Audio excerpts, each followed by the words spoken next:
ঢাকার ধামরাইয়ে BD Thai food and beverage limited ফ্যাক্টরিতে একটি বড় ডাকাতির ঘটনা ঘটেছে।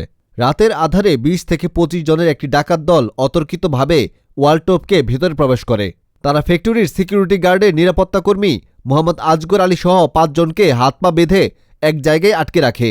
এরপর ডাকাতরা নগদ টাকা, জেনারেটরের কেবল তার ও ব্যাটারি, ল্যাপটপ সহ আনুমানিক ১৫ থেকে ২০ লাখ টাকার মালামাল লুট করে পালিয়ে যায়।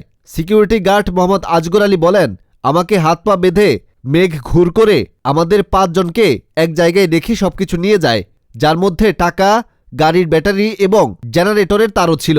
এ বিষয়ে কুবলিপাড়া ফাঁড়ির অমল কুমার রয় বলেন, আমরা ঘটনাটি জানার পরপরই তদন্ত শুরু করেছি।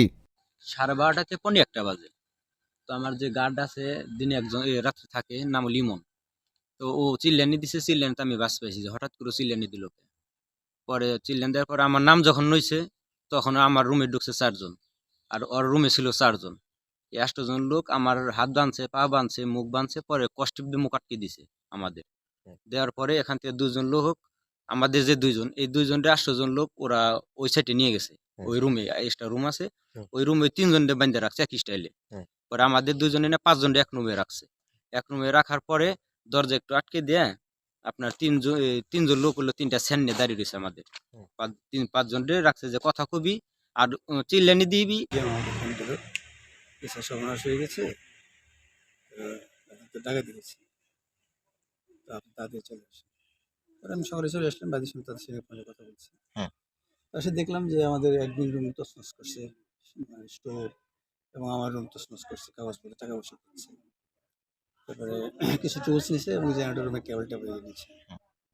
এস্টিমেট এখনো করা হয় নাই, তা আনুমানিক এস্টিমেট যেটা আমাদের ইঞ্জিনিয়ার সব বললো যে আনুমানিক 15 লাখ প্লাস হবে।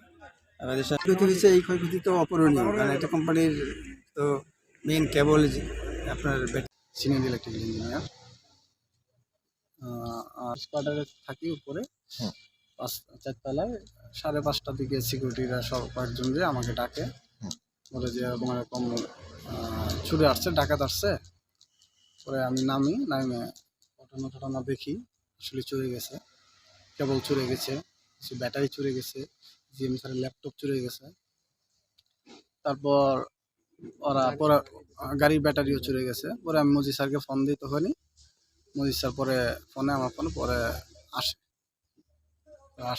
আমরা সবাই ফিজিক্যালি দেখলাম কি এটা তো আসলে নির্দিষ্ট করে বলা যাচ্ছে না কতটুকু কেবল নিয়েছে। কেবলটা তো আমরা দেখতেছি 300 বা 400 RM এর হবে, আনুমানিক হবে তো 15 লাখ প্লাস এমন হবে।